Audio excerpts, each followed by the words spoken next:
3 दिन पहले हिमाचल प्रदेश के मुख्यमंत्री सुखविंदर सिंह सुक्खू ने विधानसभा सत्र के दौरान प्रदेश की खराब वित्तीय स्थिति का हवाला देकर खुद मंत्री और सीपीएस का वेतन भत्ते 2 महीने रोकने का ऐलान किया था, जिसको लेकर काफी बवाल मचा हुआ है। लेकिन अब मुख्यमंत्री सुखविंदर सिंह सुक्खू ने अपने बयान से पलटते हुए कहा है कि हिमाचल प्रदेश में कोई आर्थिक संकट नहीं है, बल्कि अनुशासन और सुधारात्मक कदम के चलते उन्होंने अपना मंत्री और सीपीएस के वेतन भत्ते रोकने का फैसला लिया था, जिसका राजनीतिकरण किया जा रहा है। मुख्यमंत्री सुखविंदर सिंह सुक्खू ने शिमला में गेयटी थिएटर में द मास्टर्स यूनिवर्स प्रदर्शनी के शुभारंभ दौरान कहा कि हिमाचल प्रदेश को आत्मनिर्भर और समृद्ध राज्य बनाने के लिए सरकार सुधारात्मक कदम उठा रही है। जब सुधार किए जाते हैं तो इस तरह के फैसलों से थोड़े समय के लिए रुकावट आती है। इसका अर्थ ये नहीं है कि प्रदेश में आर्थिक संकट है। हम व्यवस्थित ढंग से वित्तीय व्यवस्था को ठीक कर रहे हैं। हम वित्तीय अनुशासन में रहकर आगे बढ़ना चाहते हैं। सैलरी रोकने से हमारा मतलब जागरूक करने से है। जो बिजली का बिल भर सकता है उसे बिजली बिल मुफ्त क्यों दिया जाए, जो पानी का बिल भर सकता है उसे क्यों मुफ्त पानी दिया जाए। भाजपा लोगों से झूठ बोल रही है और विधानसभा में भी हर रोज बेवजह हंगामा कर रही है। मुख्यमंत्री ने भाजपा को थोड़ा अध्ययन करने की भी सलाह दी। पंजाब दस्तक के लिए सुरेंद्र राणा की रिपोर्ट। की लायबिलिटी भी थी, हमने तो कर्मचारियों को 7% की डीए की किस्त भी दी है। 4% इस बजट में, 3% और दी है। लेकिन अभी हमारी अर्थव्यवस्था तेजी पकड़ रही है, इसमें थोड़ी सी भी रुकावट आती है तो वो थोड़ा सा हमारा जो अर्थव्यवस्था में जो तेजी आई है उसमें कमी आएगी। तो मेरा यह मानना है कि इस प्रकार चर्चा करने की पता नहीं क्या हो गया है, ऐसा कुछ नहीं है। ये सुधारात्मक कदम जब उठाते हैं तो इस प्रकार की स्थिति आती है। और मैं आपको कहना चाहता हूँ कि हमने जो वादे किए वो भी पूरा कर रहे हैं। अब 14 प्रकार की सब्सिडीज दी है। अब कई लोगों ने फ़ोन करके बोला कि हम अपनी बिजली की सब्सिडी को छोड़ना चाहते हैं क्योंकि हम 10-10 लाख रुपया इनकम टैक्स देते हैं। कई लोग बोलते हैं कि हम मुफ्त का पानी नहीं पीना चाहते, पर हमें पानी अच्छा दीजिए। फैसले कर रहे हैं और फैसले करके आगे बढ़ रहे हैं। तो इस प्रकार बोलना कि फाइनेंशियल क्राइसिस है, ऐसा कोई बात नहीं है। और मैं आपको स्पष्ट कहना चाहता हूँ, ये अपने आप को डिसिप्लिन करने के लिए हमने किया है। और जो खर्चे हैं वो खर्चे भी करने पड़ते हैं। अगर हम खर्चा नहीं करेंगे तो कैपिटल एक्सपेंडिचर ही नहीं होगा। अब जैसे बिल्डिंगों की रिस्टोरेशंस है, रोड्स रिस्टोरेशंस है, ये सब खर्चे में, और हमें टारगेट दिया होता है कि इतने 1000 करोड़, इस साल हमें 6000 करोड़ खर्च करना है। मुझे नहीं लगता कि 6000 करोड़ हम खर्च कर पाएंगे। पिछली बार भी बीजेपी तो कभी खर्च कर नहीं थे, पर हम स्पीड कर रहे हैं, तो उससे भी इकॉनमी को बूस्ट मिलता है और हमारा रेवेन्यू बहुत तेज़ी से बढ़ रहा है।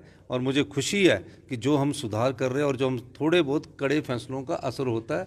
मेरा सभी वर्गों के, समाज के सभी वर्गों से अनुरोध है कि सरकारी कर्मचारी जहाँ हैं वहाँ किसान भी है, बागवान भी है, मजदूर भी है, महिलाएं भी है, आम लोग भी है। इन सब को अगर अपने क्वालिटी एजुकेशन देनी है, क्वालिटी वाटर देना है, क्वालिटी इलेक्ट्रिसिटी देनी है और क्वालिटी हेल्थ देनी है। हेल्थ सिस्टम आपका चरमरा गया, शिक्षा आपकी चरमरा गई। हमें तो 19 महीने हुए। अब इन सब चीज़ों के लिए पैसे की ज़रूरत है और हम पैसा खर्च कर रहे हैं, उसमें सुधार कर रहे हैं और रिफॉर्म्स हो रहे हैं। तो इस प्रकार की कोई स्थिति नहीं है। अब जैसे कि हमारे जो सरकारी कर्मचारी की सैलरी है वो मिलनी है, पेंशन वालों को पेंशन भी मिलनी है।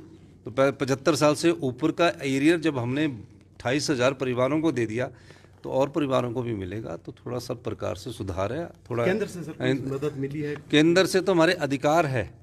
केंद्र से तो हम केंद्र अधिकार लेना चाह रहे हैं। 9200 करोड़ रुपया हमारा एनपीए का, एनपीएस का है और 9300 करोड़ रुपया हमारा पीडीएनए का जो मिलना है, कब देते हैं।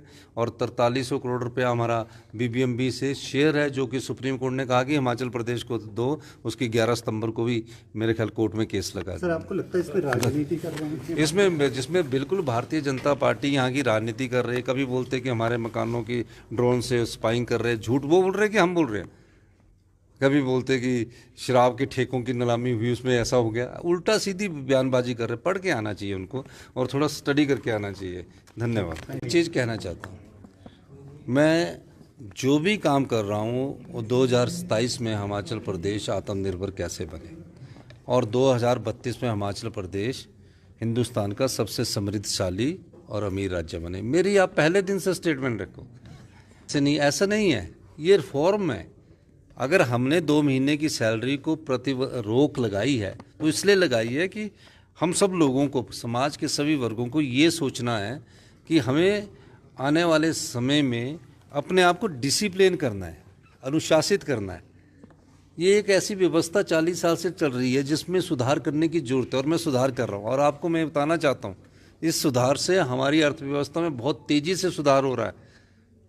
और ये जो कर्जा बोलते हैं 85,000 करोड़ रुपए का कर्जा, तो इनके समय था 10,000 करोड़ की लायबिलिटी भी थी। हमने तो कर्मचारियों को 7% की डीए की किस्त भी दी है, 4% इस बजट में होती ना, 3% और दी है। लेकिन अभी हमारी अर्थव्यवस्था तेज़ी पकड़ रही है, इसमें थोड़ी सी भी रुकावट आती है तो वो थोड़ा सा हमारा जो अर्थव्यवस्था में जो तेज़ी आई है उसमें कमी आएगी। तो मेरा यह मानना है कि इस प्रकार चर्चा करने की पता नहीं क्या हो गया है, ऐसा कुछ नहीं है। ये सुधारात्मक कदम जब उठाते हैं तो इस प्रकार की स्थिति आती है। और मैं आपको कहना चाहता हूँ कि हमने जो वादे किए वो भी पूरा कर रहे हैं। अब 14 प्रकार की सब्सिडीज दी है। अब कई लोगों ने फ़ोन करके बोला कि हम अपनी बिजली की सब्सिडी को छोड़ना चाहते हैं क्योंकि हम 10-10 लाख रुपया इनकम टैक्स देते हैं। कई लोग बोलते हैं कि हम मुफ्त का पानी नहीं पीना चाहते, पर हमें पानी अच्छा दीजिए। फैसले कर रहे हैं और फैसले करके आगे बढ़ रहे हैं। तो इस प्रकार बोलना कि फाइनेंशियल क्राइसिस है, ऐसा कोई बात नहीं है। और मैं आपको स्पष्ट कहना चाहता हूँ, ये अपने आप को डिसिप्लिन करने के लिए हमने किया है। और जो खर्चे हैं वो खर्चे भी करने पड़ते हैं। अगर हम खर्चे नहीं करेंगे तो कैपिटल एक्सपेंडिचर ही नहीं होगा।